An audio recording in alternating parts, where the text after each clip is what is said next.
Because somebody here might be asking, oh, Pastor, how is it that God that happens to know the end from the beginning, that knew that Adam was going to eat of the tree of the knowledge of good and evil, now decided to put that tree there? Pastor, do they ask those kind of questions in church? All right. You know, they have gone to school. Some of them are studying physics, so they are trying to use their brain to contend with the pastor. What we are not seeing is the layout of a kingdom. And in this kingdom, every being that God created that happens to have a will was tested. It was in the test that angels were tested, that a quadrant of those angels failed the test. All was on the basis of a failure of a test that God gave to angels because they had a will. Every angel that fell was an angel that exercised his will contrary to the will of God. And if angels were tested, humankind also will have to be tested. And that's why that tree happens to be in the midst of the garden, so that every one of us will be placed in a position where you will have to exercise your sovereign will. What we were not told was that the direction from whence you exercise your will will determine your lines of development. I said that the proof, you know, the Bible calls that fruit tree of what? Knowledge of good and evil. That's a convenient way of saying death. There are only two options left. One tree is called the tree of life. The other one is what? The tree of death. But it's a convenient way. Because this death, are you with me? You are not with me. This death of which I speak is not an event. In fact, the way God spoke about death in the book of Genesis was that death was a process. Something that, the protocol of a season.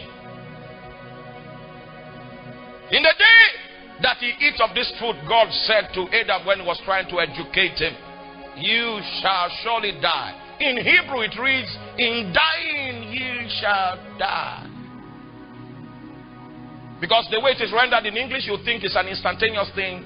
But the way it's rendered in the Hebrew, it actually reveals a process. There is a starting material that initiates the protocol of death. And death begins to gain dominion, begins to gain space, begins to gain perspective, begins to subdue, begins to dominate until the entire protocol of death is accomplished and the will of death comes to pass. Okay, I'm sharing. Are you pulling it up? Ah, good. This is from a lecture that I gave back in about 2014 when I'd first discovered the Garden of Eden. I was showing you how I did it. Now here, it gives the name of the four rivers that I had to find: Pishon, Gihon, Euphrates, and all these rivers. I had to find a location for them, especially Euphrates, which was one of the most difficult one to find. What had happened is in the Hebrew, they mentioned in the old documents in Genesis that, and the river Euphrates, they repeated Euphrates twice. And so I got with the rabbis and they said, oh, that was a original way that we would make a plural of things. There was more than one Euphrates. And I said, well, what do you mean? They said, well, it was broken. And so I had to find a broken river Euphrates. And let's see if I can pull that up here.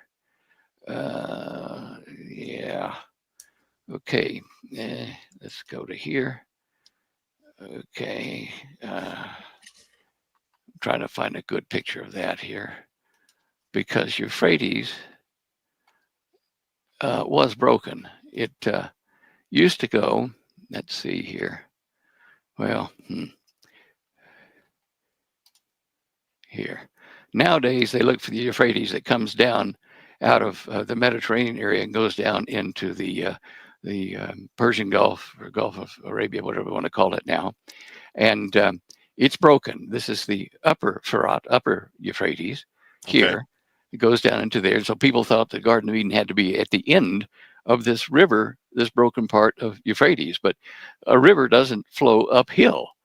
this is a river flowing downhill, so away from a source. So this wasn't the Garden of Eden down here. It had to be somewhere else. And so I traced back. This is part of that Euphrates that goes down to the Gulf of Arabia. And you'll see here that it was broken when the continents were broken up, when Pangaea was broken up. It used to flow along the coastline of the Levant, by Lebanon and down by Israel. Okay. And so tracing that, it kept going. And I traced it to this area here. It comes along here. Here's the Sinai, and here's the coastline. And it came could have been the river Euphrates could have come from Egypt, as well as another tributary down here, which I saw. And but either one of them that I used, either this one here or that one there, both were part of the Euphrates that was broken in two, just like the rabbi said it would be. And so that led me to follow either the Nile route or the Red Sea route, either one, all the way over here to here, which meant that the source of the Euphrates had to be tall, had to be higher, right? And it had to be strong because it was going to divide, the continents eventually, but the four rivers that came out of the Garden of Eden. So, through various trial and error, I followed either the Red Sea path or the Nile River path. And this is part of my lecture notes here I'm getting to.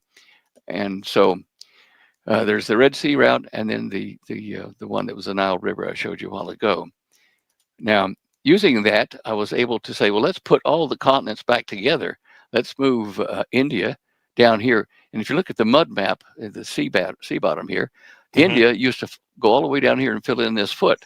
India got pushed up here to form this ridge, the Himalaya Mountains. And that's why they find sea fossils at the top of the Himalayas. It's because this all used to be down at close to sea level before something caused the continents to split apart. And that something was an asteroid impact down here, which we can get to later. But I needed to find the Garden of Eden. So I started looking at, well, okay, how do I find like Cush? And there were clues here. Let's see here, Cush. Okay. I looked at Iran as one of the possible sources of one of the rivers around it. And I thought, well, if there is a land of Cush, which, the four rivers, one of the four rivers went around, here it says here, Cush is the second river, is Gihon.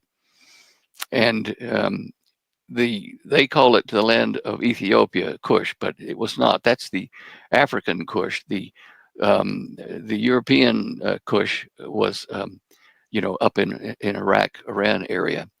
And so I had to find where the borders of Kush would be, the European Kush or the Asian Kush. And so I started looking, see all these little pins here, these little yellow pins. Yes. I looked for cities that had the name of Kash, Kush, with a Q, with a K, all of them. And these outlined the borders of ancient Kush. Kush. That makes all the sense in the world, yeah. And so just a logical way to do it. And then you can see Iraq was here and Persian Gulf here. And so once I had Kush, then I was able to start looking for the other rivers. And just a note here, before the continents were split apart, this is the Red Sea, Arabia, Iran. It was all part of Pangaea, which was one giant landmass. Let's see here. We'll go down to this one here. So I had to trace these things backwards. I traced the one from Iran, the Gihon, back around here. And it had to come in a narrow gap here when India was connected to the northeast part of Africa. And Madagascar was up here on the coast of Africa. And now Gihon is, if you outline it here, it goes around like that. It came from a starting point here. And so did the Tigris. I followed it here in Iraq area, in Iran, and I found that this greenish blue thing that was the Tigris. It came from somewhere here in the Gulf of Aden. Believe it or not, they call it the Gulf of Eden or Aden, right here where Yemen is. and where the Danakil Plains of Northeast Africa are, right here. Fascinating thing. So I traced them all to here, even the Euphrates back to this point here. And I thought, well, then it must be here at this point. Now, at that time, I didn't have the red line going all the way up into Tanzania. I stopped right here where the Danakil Plains were, thinking that was where all 4 rivers came from. And so I started looking in detail, trying to find, where it started in the Danakil Plains. And I really couldn't find a place that fit the description with all the volcanoes and stuff. So I thought, well, I'll have to trace this area here and see where the water came from to the Danakil Plains right here.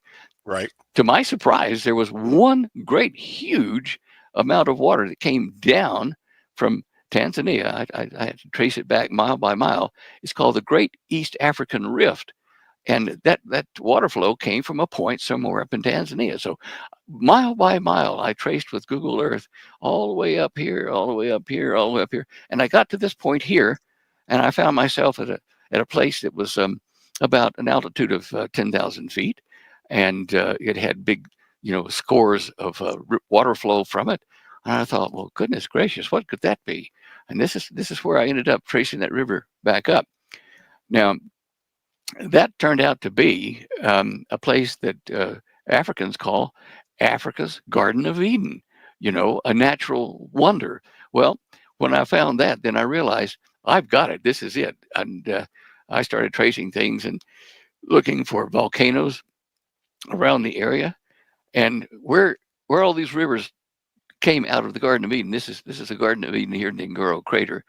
These rivers came from this water flow that came up here in an area of about 20 acres, and it flowed down the hill and chewed out riverbeds that eventually, when the asteroid hit that split the Earth apart, or Pangea, that broke along those lines. These are just some of the topography showing you that. So I realized then, okay, I've got the Garden of Eden. Let's look at some of the other clues. It said the Garden of Eden, had stones of fire. Well, there are about 45 volcanoes around the Garden of Eden, which is over here in this part here. And that little saltwater lake there is what's left of the water flow that was in the Garden of Eden. This whole area here is the Ngorongoro Plateau, and it has volcano here, volcano there, volcano there, volcano here, volcanoes everywhere, including the Kilimanjaro series. There were 3 there. Now, it said that when Adam and Eve were kicked out of the garden and put out, to fend on their own, that angels, fairy angels, will put their flaming swords to guard the way so you couldn't get into the Garden of Eden.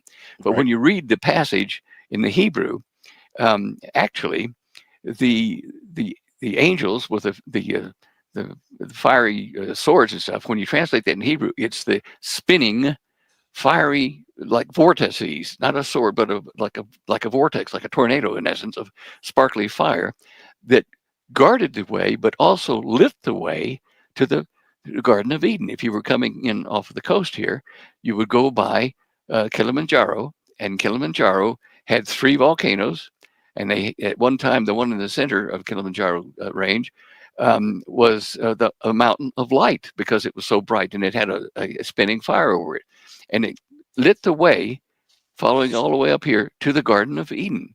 It didn't prevent you; it lit the way. And so that was how I was able to then go up here to the Garden of Eden and track back Pishon and the land of Havilah, which was known for its gold and silver. All these things are clues that I followed one by one that were in the Bible to be sure that that was what God was, and no other published work or anything else, just what came out of the Hebrew and the Bible. Just a fascinating thing. Wow. I've never heard that explained like that. The source, why is my camera doing this? Come on, camera, quit it. Put your hand right up on the lens and back off. Sometimes that makes it refocus. There you go. Somebody got, there we go. Yeah. Cooking with grease. That's better.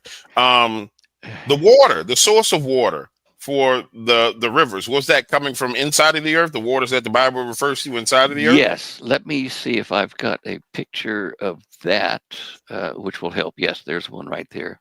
let me put this into a Photoshop image somewhere here. Let me have it. Okay. And I'll show you that here. We put this out of the way and share, present.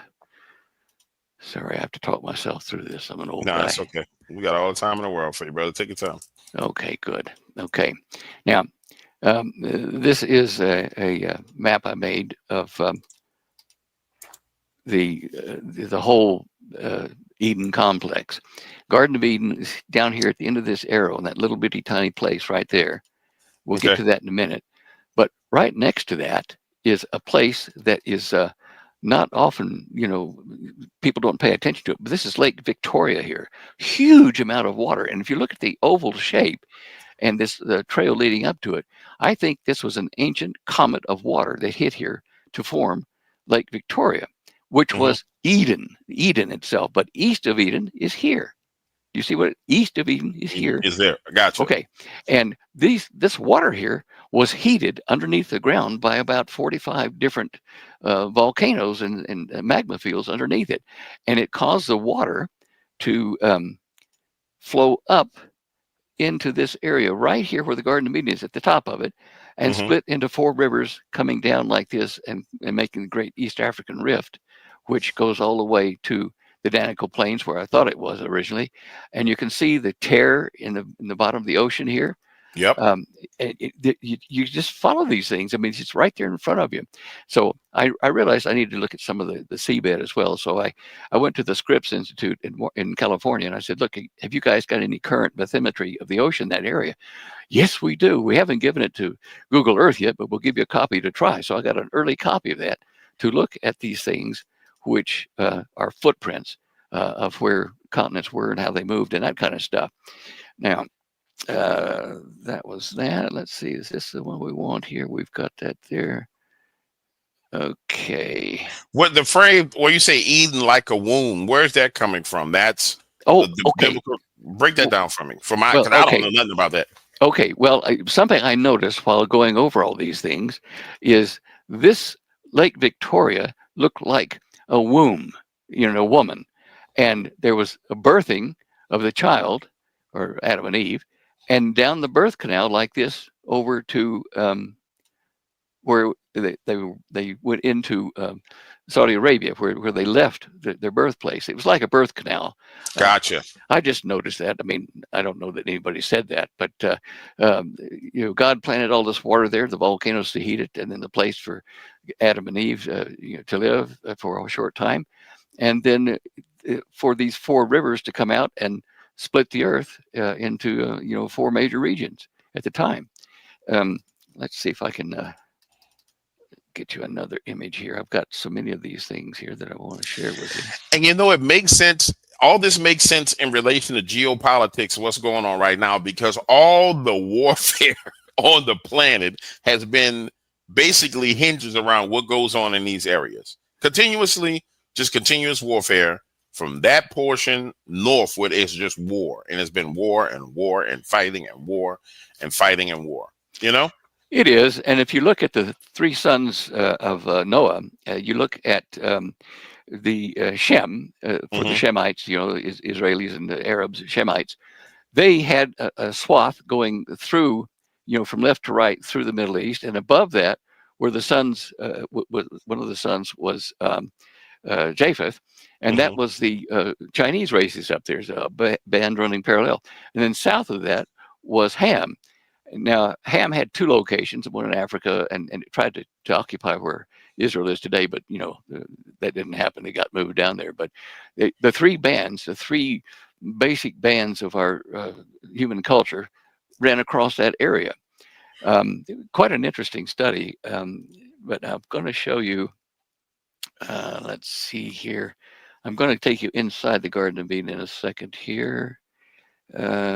We took an expedition over there in 2016, I think it was.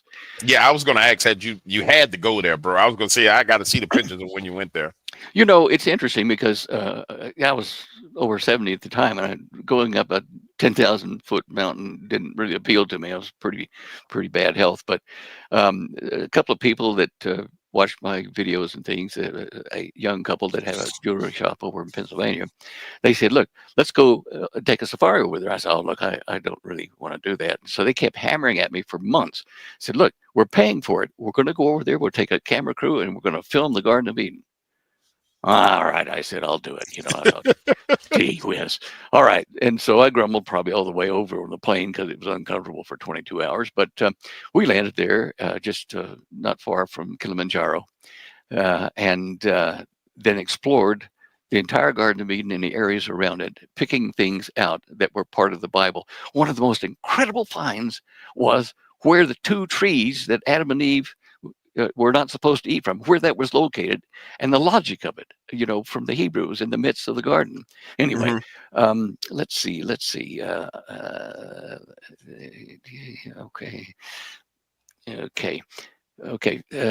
So many things I want to show. One of the things that I noticed, let's see if that's there. Yeah, we don't want to do that. That's in the wrong place. I'm going to go back to the Photoshop thing here and show you something that really piqued my interest at the top of the whole Ngorongoro plateau here. Okay, present. Now I'll stay in Photoshop for a while I talk, if you don't mind. Okay. Several images to throw in there. Make sure it didn't drop it out. There. Okay. Are we in there now? Yeah, okay. we're in there. Now, this, I noticed that with Google Earth, I could plot contours, you know, how high, you know, a certain line was. And right. I could, okay, so I plotted this area here up at the top of the Ngorongoro Plateau, the high point. And I noticed this square thing that eventually opened out into like a ramp leading down into it. And I thought, what the dickens is that? It's, you know, at 9,600 feet. And this whole area here is about 20 acres. And I thought, I see little black dots in there, yep. which are like springs. And you can see the outline of all these here where the springs are come and go. And water was welling up from somewhere, from Lake Victoria eventually. And so I noticed all that. And I thought, right, okay. Let's... Now, this is an overhead view of Ngorongoro. Big hole is what it means in Swahili. The big hole is the Garden of Eden. This is 100 square miles. And here's the salt water left after all the rains and stuff have washed the salt from the surrounding walls of the volcano that collapsed. But it's still 2,000 feet high around the rim, and that formed a gan, which is a circle garden area. Okay. Here in an area that you can hardly see at this point is where 55 generations of Maasai and Datoga chiefs are buried. And I talked with the tribal members, the prophecy keepers of both tribes, and I asked them about the legend of this area, and they said, oh, this is where their equivalent for the name of God came down from the heavens, created man in this area, and then went back up in the heavens to let man be on his own. So they all had the Garden of Eden story. And these graves here are rocks piled upon rocks. I think I have a shot of that later I can show. But how much time have I got here? Take as much time as you want. Oh, excellent. All right. As much time as you want. I'm not in a rush at all. This is interesting. You're educating me on a level that, man, I'm so thankful for this. Well, look, this is when I was discovering this. I got to tell you, Holly, my wife, would be here one day, and I'd say, "Look at this! I just discovered that proves this here." And the hair on the back of your neck just stands straight out. You realize you really discovered something, you know. Anyway, right here, we're seeing a bunch of these little white areas, which are stones, with some of them have fig trees growing around them. They are like 55 generations, 55 kings of the Datoga primarily, but some of the Maasai. Which preserved this area as a holy place. And each year they all make a trek from wherever they are in Africa to this place to hold like worship near the 2 great fig trees that are the area of the 2 trees. It's, you know, this is here, you can see, whoops, I keep getting my things here. Lake Magli is Salt Lake. But if you look at this thing, we stayed in a hotel here on the edge of the rim, the Okay. Sopa Ngara Hotel. And we came down two ways. We came down primarily from this one, and this white line follows it. And where we were here, you can just see this little black smudge. There's a Mhm. huge fig tree. Interesting. This whole Garden of Eden has fig trees growing all over it. And so we followed down along there, and then we took this dirt road over here, across the river here, the stream. And then we went to Ingatati Hill, and that is where the two trees of Garden and Eden were. One here on this half, one here on this half, with a stream that came up in the middle and watered them, and the stream flowed down like this. Wow. This is where it happened. And we did go there, and I'm going to show you that in a second. But looking at this, you see water coming down over the rim and into the Garden of Eden to water it. And there Mhm. was some also from the rains here over on this side that came in. But the main water came from up here. And so we needed to find where that water was and why it was. And that area I showed you where those squares were a while ago, Okay. here, this is where that water came from. Now we're looking down over the top, and the Garden of Eden itself is that way in this drawing, going down Okay. into the Ngorongoro crater.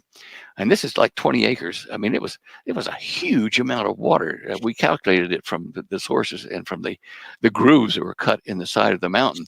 Even the Conservancy, it's a UNESCO site, they did not know where those great grooves that were cut, down here and down this way, where those great grooves came from. And I explained to them how the salt water, the hot water and stuff, sorry, not salt water, but the hot water from the Lake Victoria bubbled up here, sprouted up here, and etched holes down the side of that mountain.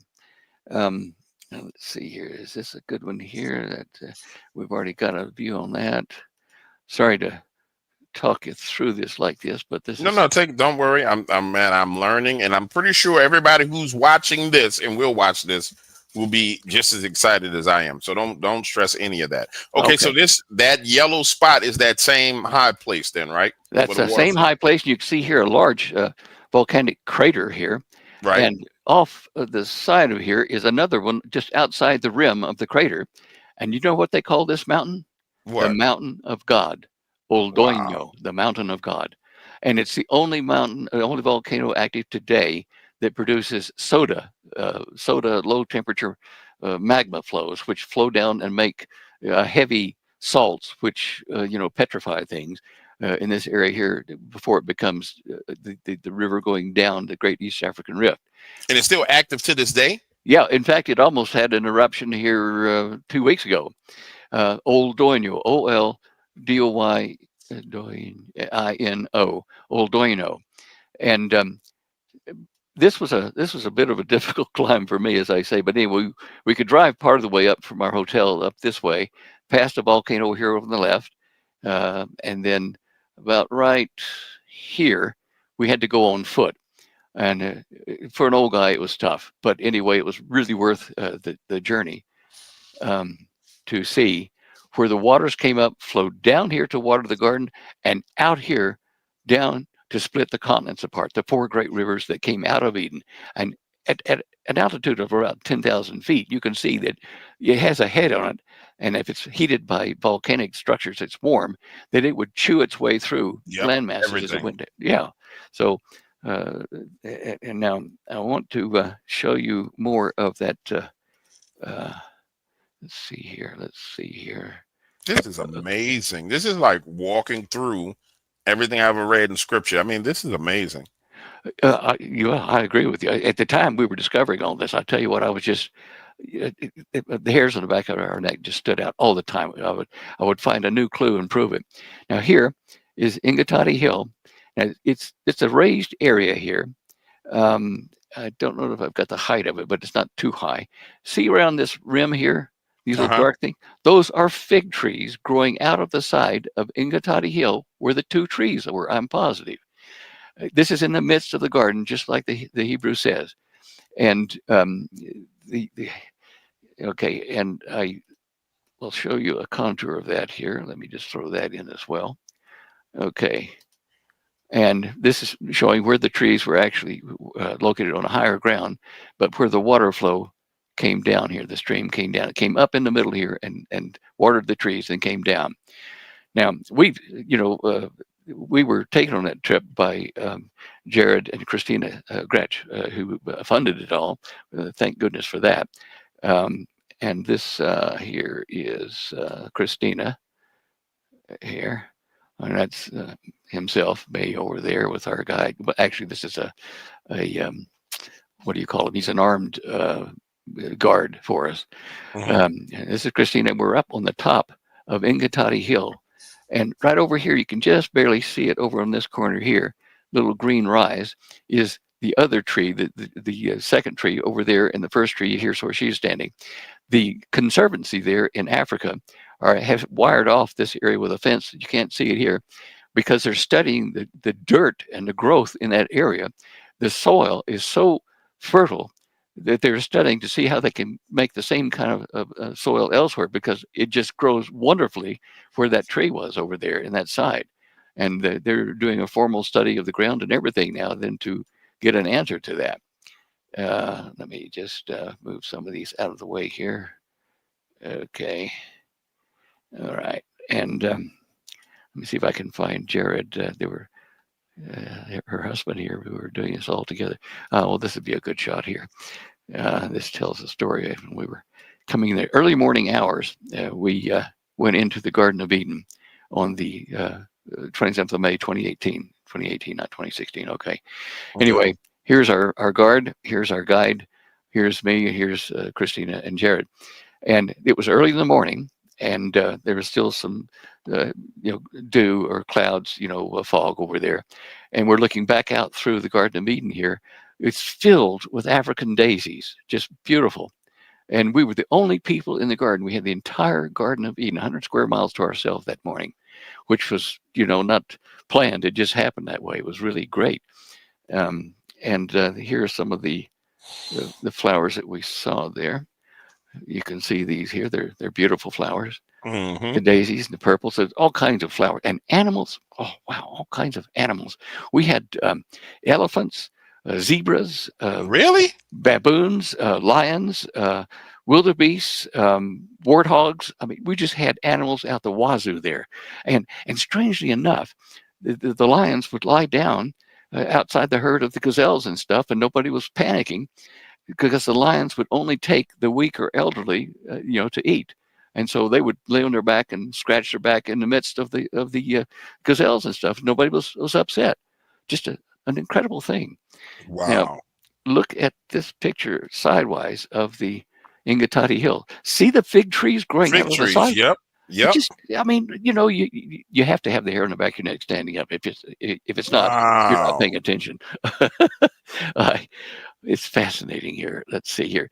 Okay, here's another thing. Here's some of the animals that we saw that morning down the slopes. Pair of elephants out having a morning, chew on the daisies or whatever, in 100 square miles of garden. Just incredible.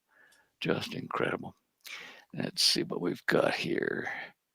Yeah. Trying to follow. Here's another shot of them when they moved over toward the lake at the bottom end that morning. Isn't that beautiful? That's gorgeous. 2,000 foot ring, garden wall around them. Just beautiful. I mean, we stood on the top of that hill and just, I guess we just were quiet and thinking, wow, what a cool thing this is that we're standing in this place, So this is their closed ecosystem. That ring creates this closed ecosystem for them. Yeah. Wow, that's crazy. It is. It's just that's wonderful. Crazy. Yeah. Yeah.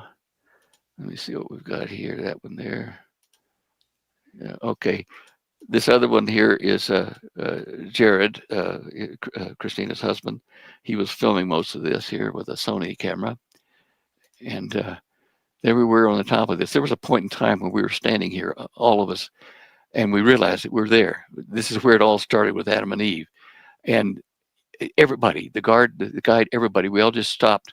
And there was a moment where it was just a stillness that we felt, a wonder at this place and this time. It's hard to explain, but it was like that. I mean, it just, yeah. All right, let me see if I can find this. Yeah, I want to And show so you. people like UNESCO and all these people, they know that this is what this is then, right? Oh, yeah. The Prime Minister of Japan has visited. The Clinton family, President Clinton and his family have visited it. It's yeah. The people in the know. I mean, heads of state have been there. I think even Prince Charles and his father came to visit the Garden of Eden. So they know, but it's just not being publicly made known to the rest of us. I found out that these the wealthy heads of state and stuff come and they stay on the edge where we stayed at the Sopa Lodge. But the Sopa Lodge was charging during the season like nearly $1,000 a night to stay there. So it had to be for the wealthy to see at the side like that. But if you stayed down below in the plains in a hotel in the city there, probably 15 miles away, you could afford it. But because we were going to film in the wet season and we're going to make a documentary about it, they gave it to us at a real reasonable rate that we could afford. Let me just see here. I'll show you a bit about the lodge here. Yeah, it's a beautiful place to stay. The staff were absolutely wonderful. This is the common area where we ate, and this is the like the day room where you could talk and whatever. And this next picture is a sign out the front so that you can reference this later if you want to in the video. This is Ngorongoro Sopa Lodge, altitude 1,700 feet. There's a location in coordinates, 3 degrees, 105, whatever. Yeah. Okay, in the Eastern Rim. Now, this is where, the rich and famous come. There's another one that they go to, which is like a camp out type thing, glamping type thing, but really quite nice. This whole place is quite nice. Okay, let me just see. Oh, yeah.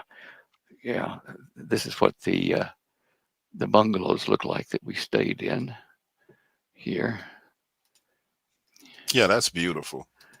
Yeah, imagine coming out in the morning, you come out here and all these flowers and wonderful spring, like morning.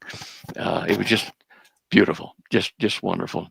I do even have probably, oh yeah, this is what you want to see too, is the inside of the lodge. Here, I guess that would be the best. I took a couple of phone videos and stuff as I came out one morning, but just before we went down to explore the garden. This is a really nice place. I mean, the meals here are like 5-star meals, wine and service and waiters, and you just couldn't believe this is where the Garden of Eden is. But it's a wonderful way for us to get in there as a base camp and then go exploring all over the area. This is what greets you when you come into the thing in the morning. Yeah, that's gorgeous. Oh, that's beautiful. It is. And I can't stress enough how kind and helpful the staff were. They even packed lunches for us when we were going out on day outings out to various places, and great lunches and great service there. So anyway, that's my commercial for the Sopa Lodge. They just really were nice. Now I want to show you some of the animals there that we saw. This is just in the garden part. There's a number of things I want to show you. Here's the lions. Yeah, and there's the wildebeest herd over there. The lion's just having to lie out there in the sun, Easy does it. And wow. Yeah. Let's see. We've seen that here. We've got that there. Okay. There's some videos. Maybe it's in that. Let's look at the videos. One of the neat things that happened, let's see. Now, I don't think I can play that there. I have to play it in this one here. I'm going to have to stop the screen share and go to another one. Our guide was, I was riding up front with him, and he presented me with his Bible. He speaks German, Swahili, English, and Spanish, I think. And this was his Bible in Swahili. And we Oh, yeah, you can't see it yet till I do it. Okay, sorry. Dear. It's too easy to get lost, isn't it? Okay. Okay. And this was his. All right, give me a second. I gotta hit it. All right, here we go. Okay. Can you hear sound on that side? Can you hear that? No, I'm hearing it through your microphone, but not through. That's all right. Don't need to anyway. But what happened was, I'm still in email contact with this particular fellow here, and we were talking about, Genesis and the Garden of Eden, and he was learning like we're learning here together, and it was just a beautiful time. But behind me, to the left and right, are Jared and Christina, and one of the guards I think that we had. Anyway, I'll just zip along here. I think you can see some of the Swahili right there. Bibles in Swahili. I mean, Bible printing in different languages was very effective, very effective. Wow. And now here, let's see. I want to show you. Oh, yeah. The night that we arrived, the Swahili gave me a warrior's robe here for the Swahili. Isn't that cool? Let me see. You might have to add it because we're still seeing a video. Yeah. Do you see the video with the red cloak on it? No, only I see on the video is the Bible still on the screen. Okay. What did I do to deserve this here? He said. Okay, this is as we just landed at the airport there at Kilimanjaro, and they met us with robes. Mine was a warrior's robe for the Maasai. Wow. And then, there he is himself. We had a purple one for Christina. Let's see if we show her here. Slightly. There it is, a purple robe for her, for the lady. All right. And now then, which one here? I wanted to show you Adam's drive. Oh, right. So the Maasai go there all the time, but their faith is not Christianity, though, right? Some are. Really? They're a mixture between that and animist, where they ancestor worship. Yeah, that kind of stuff. But it's fairly divided evenly. But I stayed in contact with a number of the Maasai, mainly the warriors, and one time. Let me see. Am I still alive? Yeah. Okay.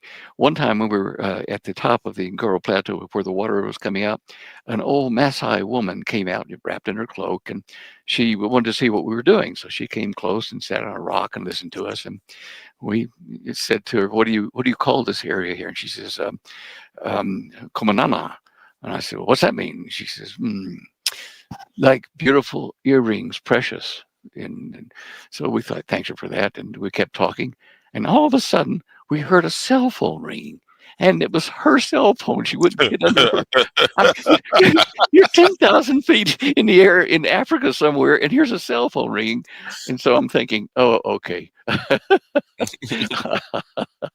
Oh, dear. It was good. We learned so much from them. This is the morning we left to go down in to explore the crater, the Garden of Eden. This is coming out of the lodge here, out of Sopa. Christine and I are leaving here.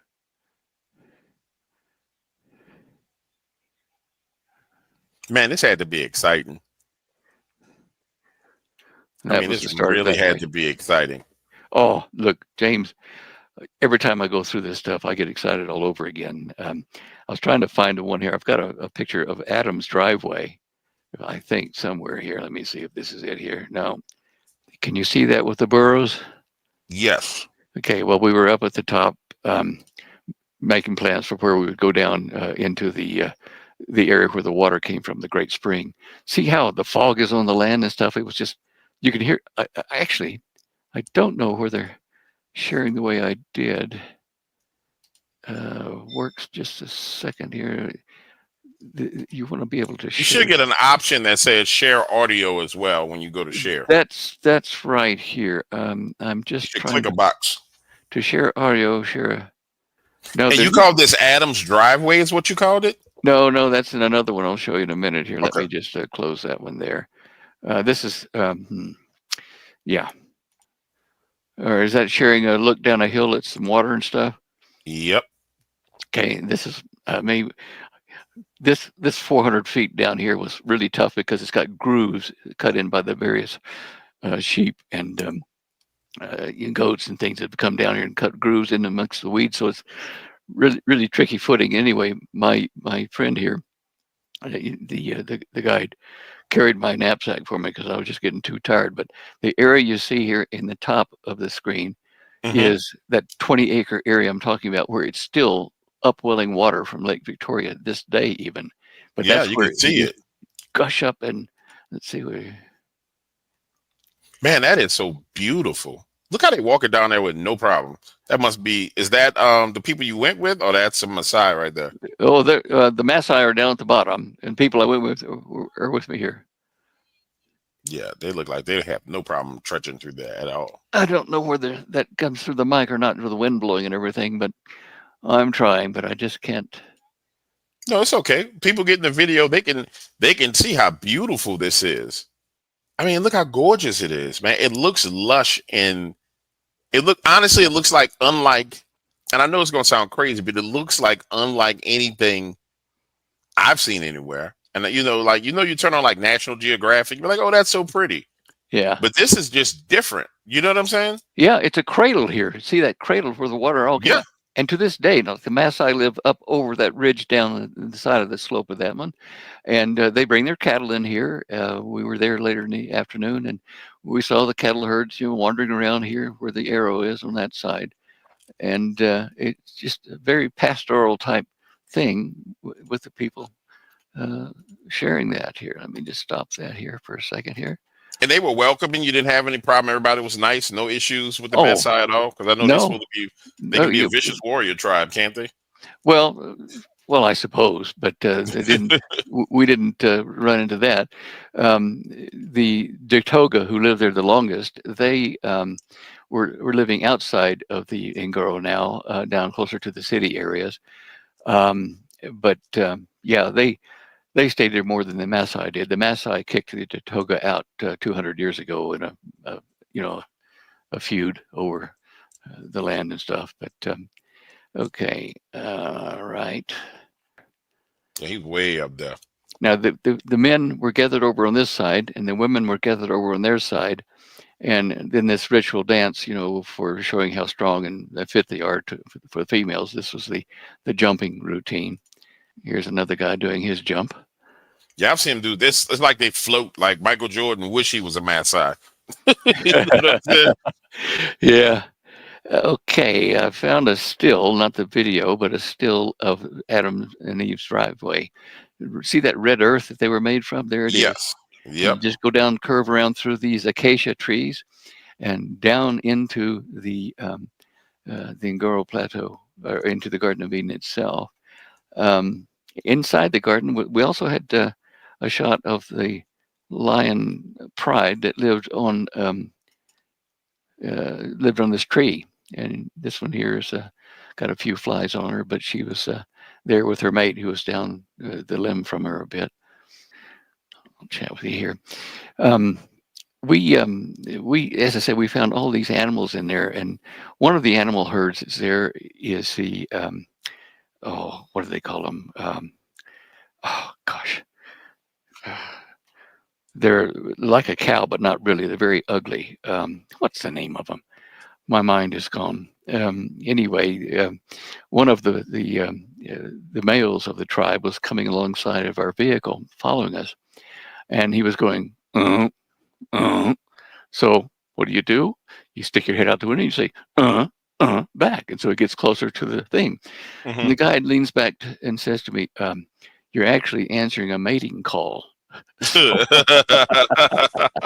you might want to stop that, huh? Yeah. So I did, and he went on his happy way.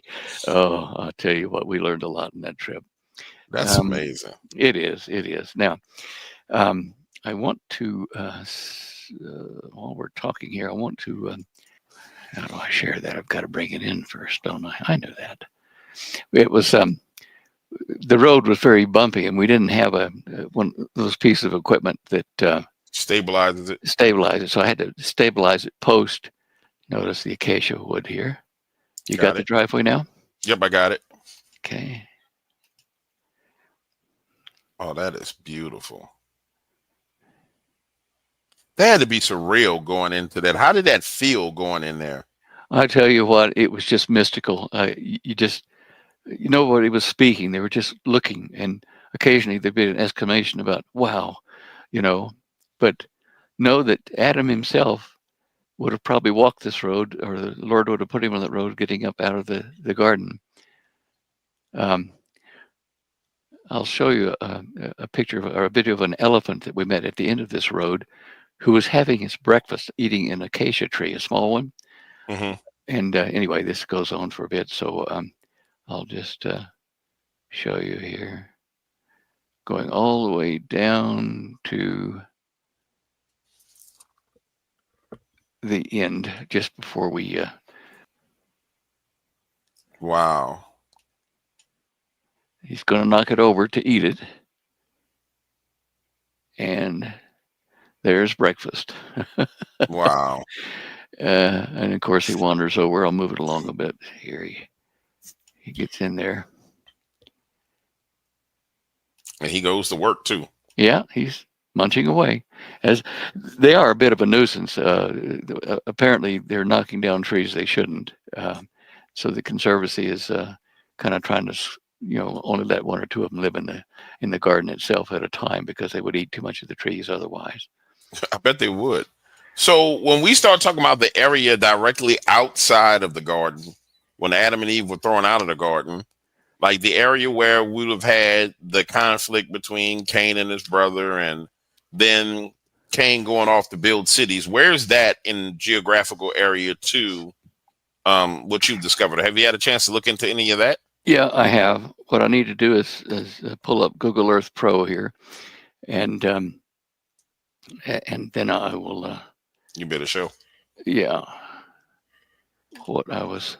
And they can still get you the DVDs on your website, or have you made it all electronic where they can pay and then watch the Well, documentary? the DVDs, we've still got DVDs of Garden of Eden, but eventually they'll go to flash drives. We're getting away from that, going to flash drives, because more people want it that way. Let me just see here. We want to look at, let's look at Aiden, see if we've got that there. Boy, Google Earth, what a magnificent tool. It is. Now, okay. What we see here was Garden of Eden, and out the four rivers came. One of them came and went around Madagascar, and the other three went down and formed the Great East African Rift down here. Okay. Now, the migration pattern, which even the people studying the mitochondrial DNA of humans say all of the mitochondrial DNA of humans comes from this area right here. Okay. Everything came from there. There's that biological proof that we all origin here. The Adamic man versus the Homo erectus and those kind of things that you see, the ape men, that kind of stuff, they're different. This is Adamic man, which had the breath of God in him and communicated directly with God. But anyway, they migrated down this way to the Danakil Plains and across over into what is Yemen today. Okay. And up from there, they spread out through this whole Saudi Peninsula. This used to be all water through here. It was an island, in essence, a continent.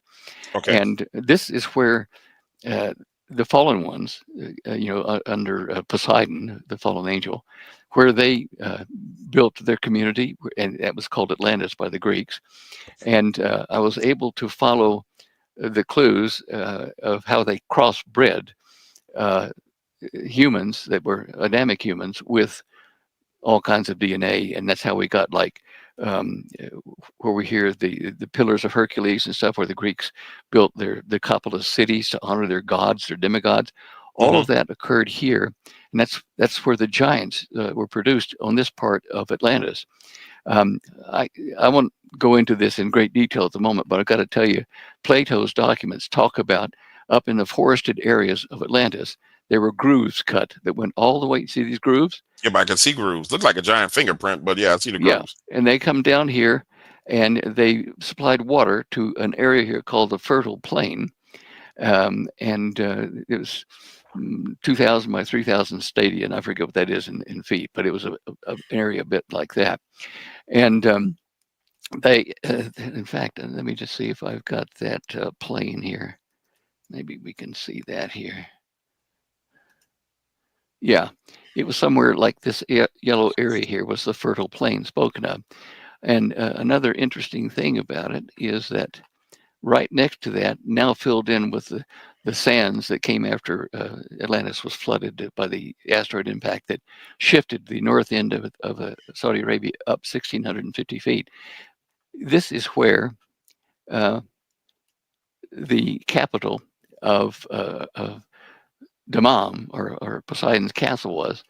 And here you can actually see this in 3D. I think I've got 3D on there. This is right next to where Aramco found all of its oil and stuff. This is a dome of sand, and we think the Temple of Poseidon is buried underneath there at about 16 to 20 feet deep in sand.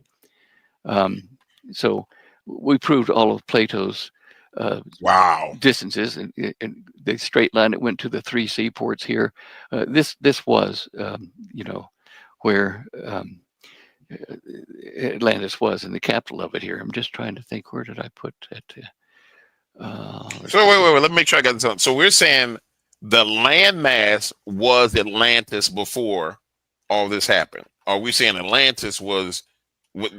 Here's Atlantis. All this area here was Atlantis, all of it, and the wooded area, the forest, they were here in this area. Let me see if I've got forest. I think something. Oh, like so there's Mount Hermon where the fallen angels landed, supposedly where they landed. Okay, I get it. Yeah. This is Damascus. So Hermon is in here. This mountain. I don't know if I've called it that, but here's Damascus. So Mount Hermon is there, right there.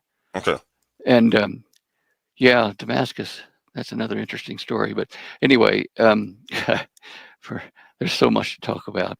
But anyway, you can just see where the water used to surround the area. Yep, you can see it. And let me just fossilize trees here, and here. Today, they have found fossilized forests. I'm going to tell you something about that in a moment. Here's one, a fossilized forest here in this area, and this town sells the fossilized wood to tourists and things like that. There was fossilized woods here, a huge forest up here, and that's where they put the logs in to float down these channels they cut to bring the wood down here to build ships and things like that.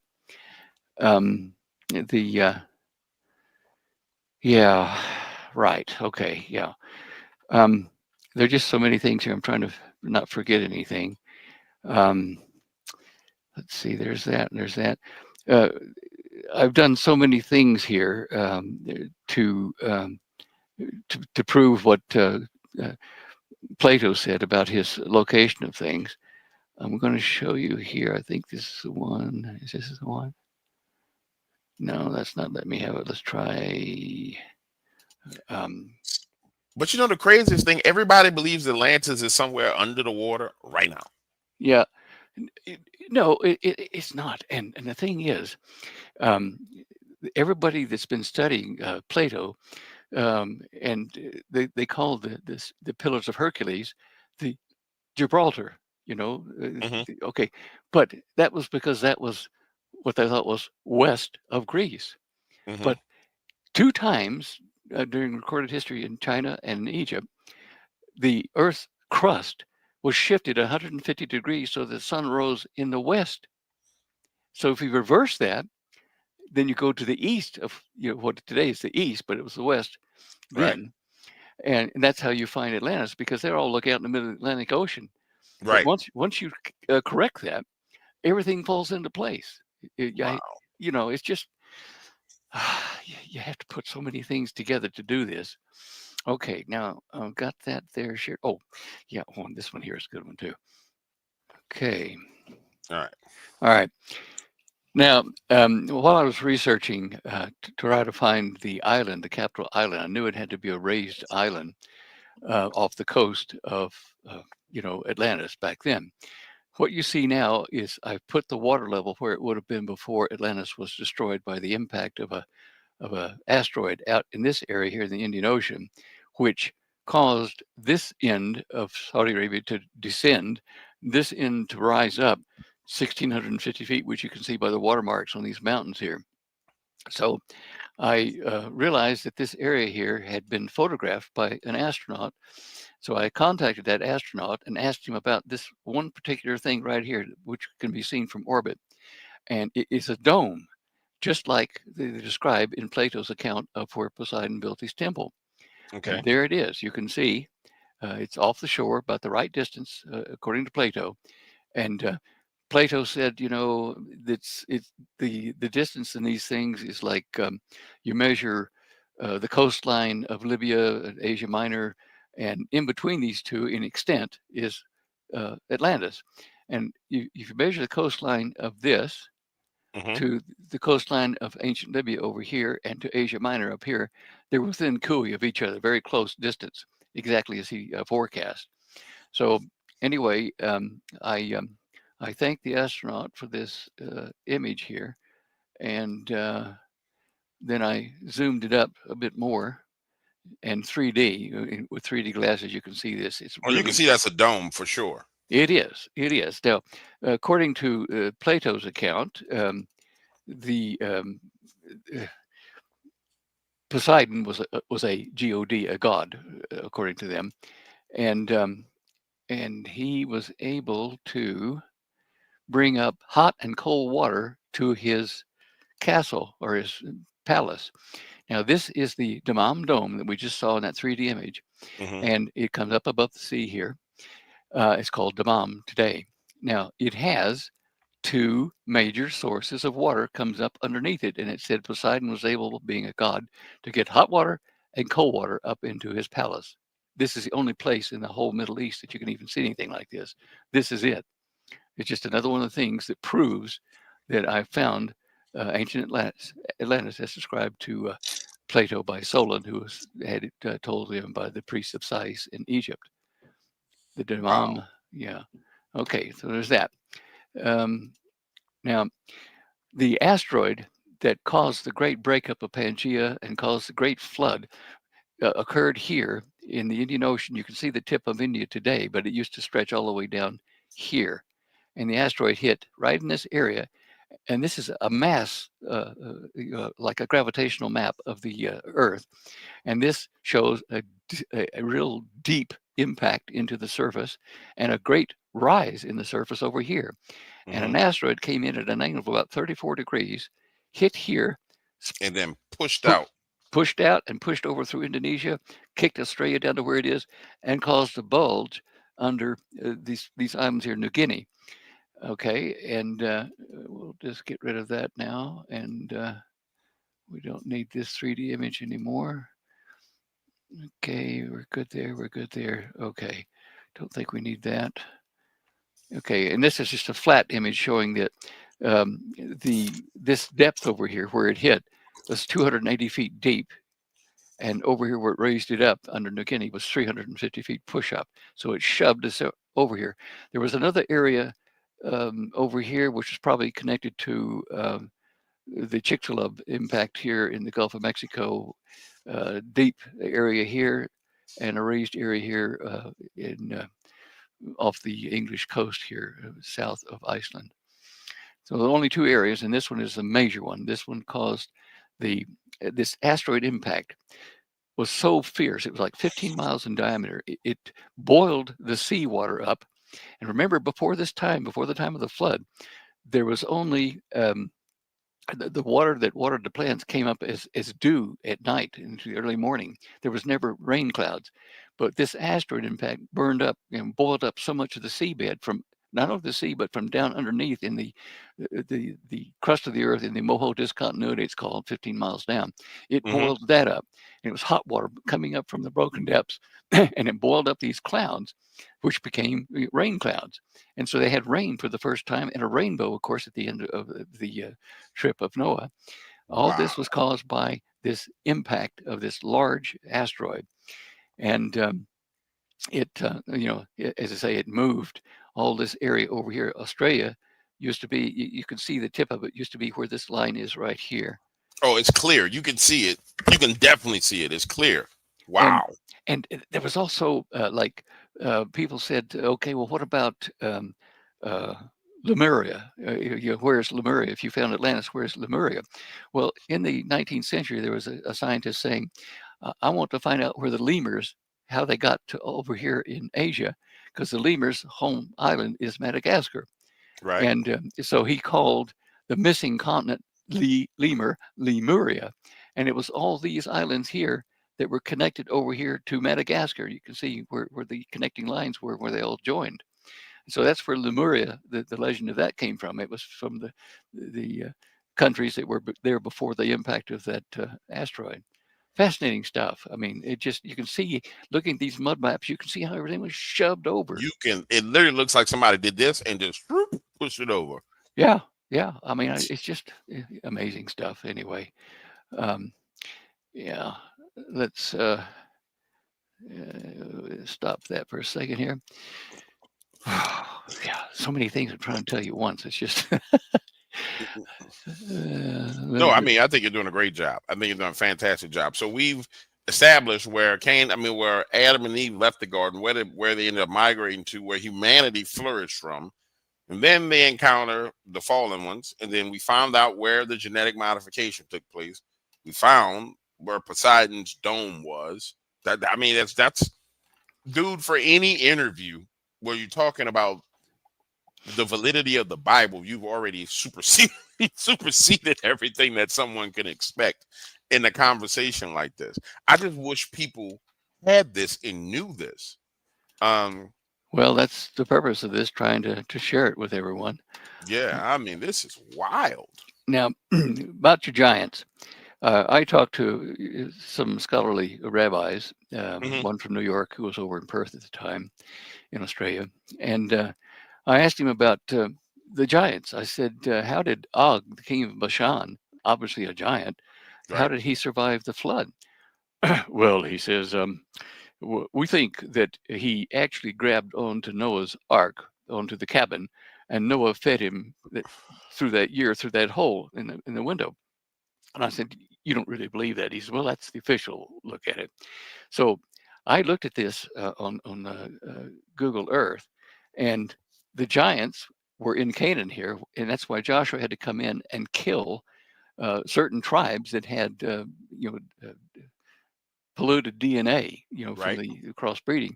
That's why we had giants. That's why we had Goliath and his brothers. That's why we had Og, the king of Bashan, over Hmm. here in this area where all Wait. Damascus. Make sure you might be trying to share something and I'm missing it. Hold on. I'm messing up. There we go. Oh, Okay. That's all right. Go ahead. oh, can you see it All right. now? Yeah. Yeah, Okay. I got it. That's my fault. That's not you. That's me. Okay. Okay. Where's show the areas again? Okay. Well, the area where the giants were in Canaan were here, where Joshua had to come in and kill all the livestock, all the people, everything in those villages because they had corrupt DNA. Now, Right. this tells you right there that they were survivors of the flood. It, Yeah. the flood in Hebrew, the area that was damaged by the flood was called ha'eretz, and eretz can mean locale, region, country, and so the tidal waves that swept across the planet several times from the impact washed all away almost everyone, but there were some of the fallen ones and their crossbreeds that lived through that, and they were in this area here. This is where the legend of Hercules was. He was born in these mountains between the Lebanon and anti-Lebanon mountains here. Hmm. And the giants, the king of Og, Og, the king of Bashan, was here. Here's Galilee, and here's Galilee, and here's Bashan here. Now, Bashan has been covered over by at least 13 large volcanoes. And to give you an idea, Damascus is here. And this area here had over 100 volcanic fumaroles. And these black ash areas in here are upboilings of magma to this day that covered all of the land of Bashan where the giants were. So that plus another couple of things about where the 10 sons of Poseidon, there were 5 pairs of twins, where they put their homes instead of down here on Poseidon Island. They put their homes over here in the wooded area, the nice highlands. And there's even one city today that has survived carrying, Decapolis. Let me put that to,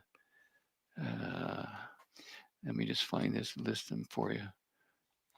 Okay, now what you're going to see here, the green pins are the Decapolis cities that the Greeks built over here, and with the Roman help later. They built these cities in honor of their gods, little g ods. Okay. And one of them was Gadara, right here. Hmm. And one of the kings, 10 kings of Poseidon that moved over that area, was Gadarius. And that was his city right there. It's an ancient city that's still there. And that was the city that one of Poseidon's son actually formed. Now, people look at the Decapolis cities, the term Decapolis, saying 10 cities. Well, it's not plural.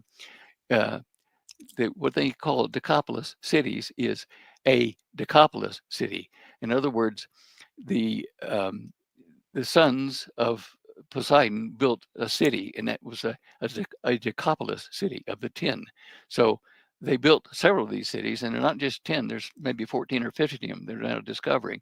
All this area was populated by the sons of Poseidon. Anyway, that's that area there. All of these Now, mysteries. let me make, just something's hitting me.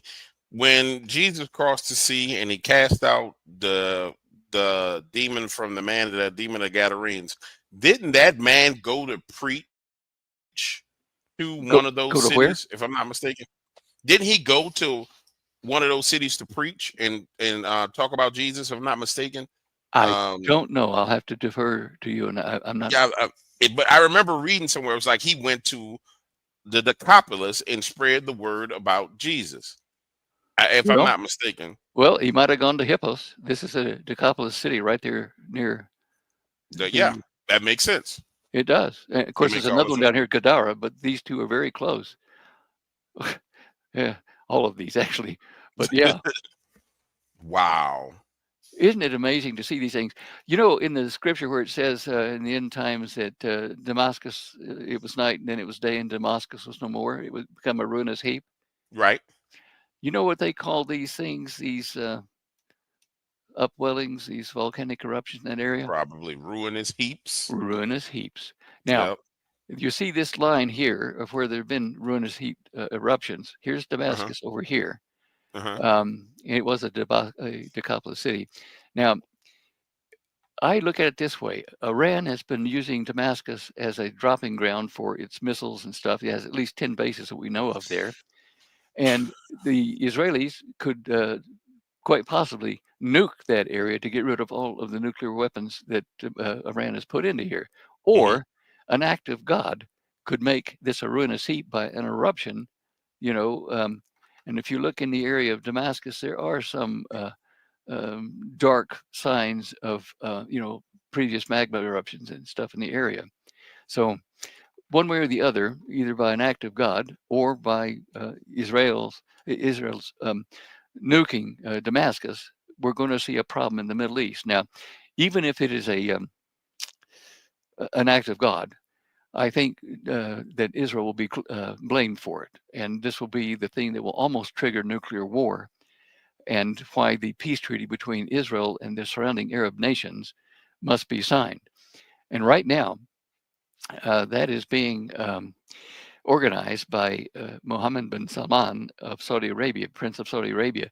As Daniel says, the Prince of the Covenant, the Prince who signs the covenant between Israel and the many nations, will be an Antichrist, or the Antichrist of this age. Now, Mohammed bin Salman and President Trump's son-in-law, Jared Kushner, are in business together, sharing billions of dollars in a development fund to develop the surrounding Arab nations, about 40 of them, and solve their problems with business plans. Now, they are saying that they want to have this peace treaty with Israel, but Israel must first allow a division of the land, and they have a two-state solution to Israel so that the Gazans can either be in the West Bank or in the Gaza Strip, and at the same time that Israel occupies the rest of the land, which is a no-no in the Bible. You don't divide the Holy Land. Right. but that's where they're pushing it now. Jared Kushner gave a long dissertation, which I had on video, and still got it somewhere, where he said, well, Mohammed bin Salman and I are setting up these business plans for the Arab nations that want to join the Abraham Accords. We will solve their problems in a business plan where if they need more trade, or if they need to settle a problem with dissidents or whatever, we'll make a business plan for each of these countries. And if they'll join the Abraham Accords, we'll execute this business plan and to help them. And so they're hanging this carrot out to the various Arab nations to do that. The Saudis are they don't like Israel, and so they're pushing for this solution of the Gaza Strip problem. Jared Kushner said that what they're going to do is stop the fighting eventually here in Gaza very shortly, and they will develop the Gaza Strip into that wonderful seashore resort area like Trump was talking about. And that they will do that starting, billions of dollars will be poured in by the nations around the planet to develop this area and bring peace to the Middle East. Now, at some point in time, I suspect that Saudi Arabia will attack Israel. Prince Mohammed bin Salman has 40 nations in a joint operation. They're calling it anti-terrorism. And when you look at their definition of terrorism, it's not our definition of terrorism. It's any actor or country or whatever that is acting against Islam, which is America and the large state and Israel. So they have set this thing up. They've got a general in charge of it, and they've got weapons. They've got soldiers. They've got everything except nuclear weapons, which are available in Pakistan, I think, at the moment through the Saudis. So that is all in place. We're seeing the prophecies lining up, for all to happen at this point in time. That's a good thing for you to point out, because I'm so sick and tired of everybody saying Elon Musk is the Antichrist. Donald Trump is. I'm like, they don't meet the criteria, man.